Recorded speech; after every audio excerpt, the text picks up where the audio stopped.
All right, let's go over this market after hours.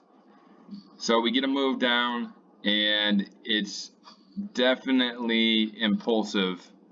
I jumped the gun a little bit here with trying to get these waves. That's kind of my Achilles heel sometimes, is looking on too small time frames, and you can clearly see that doing that can cause you to find waves that are potentially going to take longer to develop. And I was on the 1 minute time frame. It looked good on the 1 minute time frame, but obviously I need to make a rule where 5 minute time frame minimum, because clearly we got 1, 2, third wave is down here. This is the fourth wave of the third wave, and so we can relabel that. And then we get fourth wave, and we are in the middle of a fifth wave. As far as targets using our fibs, we'd be looking at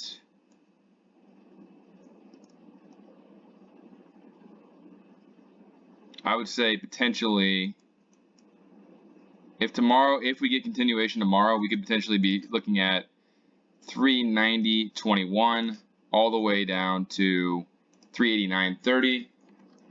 Let's zoom out now and look at some demand zones. Demand zones. The one I see on here, if we keep on going down, is right here. So right where I just talked about, there is a demand zone right here at 389.99 to 386.45. So that would actually be right in where I just drew those fibs at. So that's potentially a good landing spot tomorrow if it keeps on going down for a fifth wave. So then the question is, if we get an impulsive move right here, then what's going to happen next? Have we figured out that's the top? It's not necessarily the top, because it still could be A, B, C, something like that. But we know that if this is impulsive, then we're going to at least get another move down after we bounce. More than likely, it'll be a zigzag. So we're at least going to get a third wave down or a C wave down. Let's say we go down to 390. If we go to 390, we're looking for a third wave to minimum 383.80. And if we just play out the whole 5-wave sequence based on if it goes to 390, we're looking at, let's see, second wave would take us back to 395-ish. So 395.25 down to 383.80, bounce to 386.50.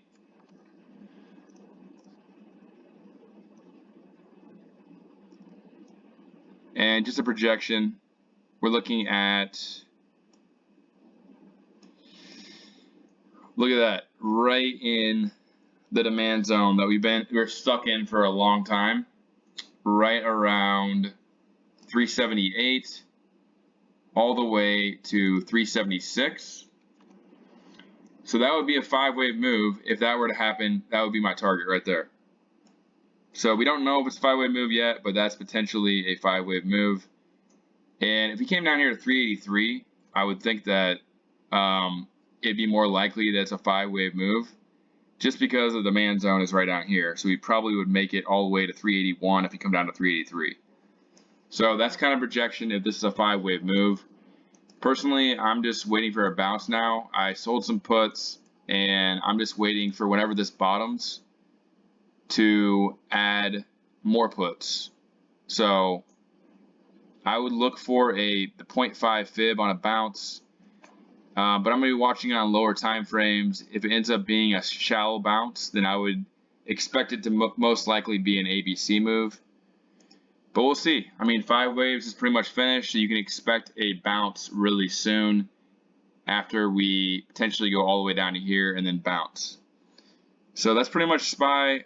We don't know if this is a top still, but we did get an impulsive move instead of a corrective move. So it's potentially starting a 5-wave move down. Remember that we talked about in past videos this being A, B, and a C wave down here. If that were the case, if we topped out here at 433, 410, 30, that's about 10 points lower, I would be looking for about 365. There is a weekly demand down in that area, so that's a possibility. Or again, we're looking at probably this would just end up being a first wave right here. Then we pull back again, third wave, fourth wave, fifth wave, like that. Probably down farther than that, 320-ish, 330, 320-ish, something like that.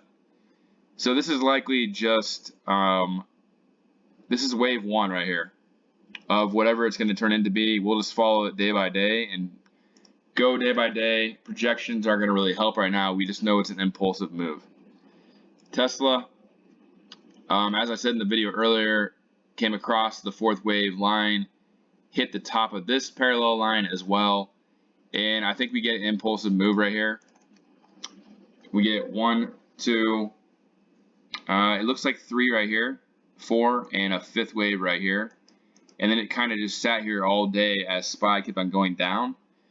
So I think that it's more than likely bottomed, and if it did bottom, then we are looking at a pullback to the 0.5 fib here at 131.86, all the way to potentially 133, maybe all up here to 134.60. But I'm playing it like the first wave down because of the way that this played out. Perfectly past this parallel line here, top of this parallel line. I'm playing this like a first wave down by puts in the bounce and then ride it down to potentially all the way to 80 bucks. So that's my thoughts on Tesla. That was like one of the better trades I've had in a while, just catching the bottom and then riding it all the way up here outside these parallel lines. So we'll watch that too. Whenever it bounces, I'm going to be buying puts right around there. I have Meta up here. I haven't looked at this lately, but I saw somebody saying, I don't know who it was on Twitter, saying it was an impulsive move. So I was looking into it a little bit. Honestly, it doesn't really look impulsive to me. It looks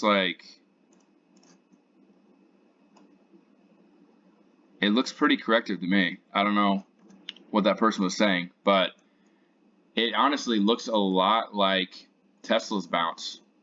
Pretty similar, but it went a little bit higher, 89 all the way up to 137 coming down here. If I was just looking at the structure of this without even going into the chart, because I haven't charted it in a while, I would expect more downside, or at the minimum, something like this at the minimum. But for as far as it's dropped, if we go to the weekly time frame, these are all, I think these are a little bit off right now, but yeah, I mean, this looks like it looks like a 5-wave move to me. So maybe it is potentially the start of like a move higher, but I don't know. Corrective move right there. I'll chart this maybe overnight, maybe do a video on it later. These are all kind of scrambled up right now. Let's look at Apple. Apple ended up down, had a nice, it was going pretty good earlier, but then look at this. Gets caught here and then comes right back into this demand zone right here, our supply zone. So potentially, I think that it potentially looks like it's going to go higher here though. The 1.61 fib, it basically hit that. Let's look at,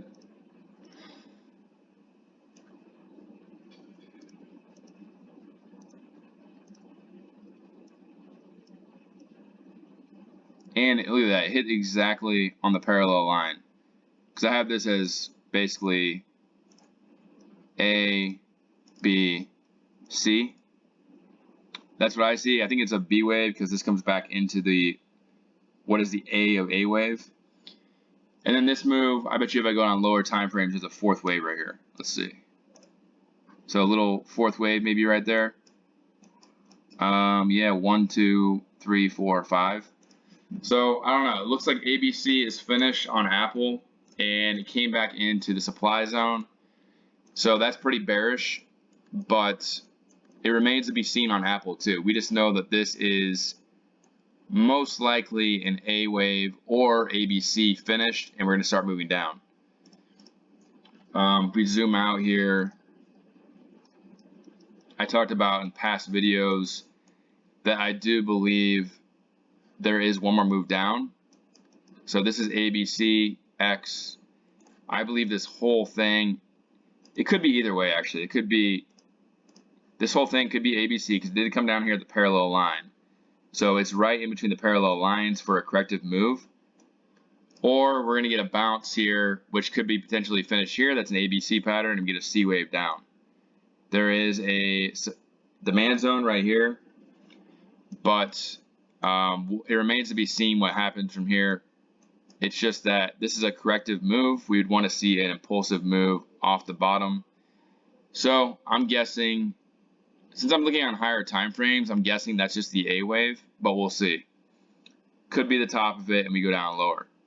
Target still anywhere from like 1, well that's the bottom right there, 122. Let's see, 108. I think I said 117 in prior video, all the way down to 95, which is the 1.61 fib of the W wave. Okay, moving on. Let's look at the dollar. The farther this falls, the more likely it is that it's not a fourth wave. And again, we look at how far this fell, past the 0.5 fib, came back into this. I would lean as this being an A wave, and we get a bounce B wave, and then get a C wave. But I don't know, the monthly chart back from 2008,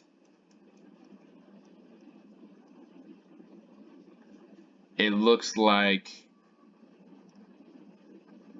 a 5-wave move to me. 1, 2, 3, 4, 5. You can see why I thought it was going to go higher. Maybe it still will. 1, 2, 3, 4, 5. So we'll see on the dollar. Just trying to see what it's going to do when it bounces. How high is it going to go? Are we going to get an impulsive move or a B wave bounce? So again, this is another wait and see. Are we going to get an impulsive move? Then I would say a 5th wave is possible. Corrective move, probably going to be a B wave, and we're probably going to get another move down lower after we bounce. So just going to watch that as well. QQQ, look at that. Nails the supply zone, backs off. I think QQQ is ready to fall. And again, the whole thing, W, X, Y, A, B, 1, 2, right into supply, 3, 4, 5. That's what I see. We'll see how long it takes for it to actually like gather and then finally drop. But until it breaks above, if it were to break above about 290, then I would start questioning this. But right now, it looks pretty legit. A, B, 1, 2, 3rd wave down, 4th wave, 5th wave, looking for a minimum of 236 all the way down to 185. So I'm going to follow that too. It looks like it's ready to drop. So yeah, that's pretty much it. I'll leave some key takeaways in the description. Let me know what you think in the comments. How did you do today? Make any money? I think a lot of people bought their puts too early, and so a lot of them were just fighting to get back to break even. That's why, and I did the same thing on some of mine. I'm not gonna lie, I did some on my own too, and it's stupid really, because it's really dumb. Because if you just follow your own rules for buying risk reward, instead of just like, you know, averaging in down here at 390 and then buying higher, and then you finally get the move and you break even. It's just a stupid way to trade. Wait for the move to happen, buy the pullback, stop above the high.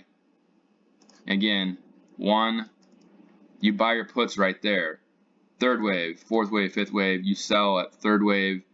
If you're really risky, you can wait for the fourth wave and then a fifth wave, but you don't catch the falling knife. You don't buy the puts as we're going higher. That's just dumb money basically.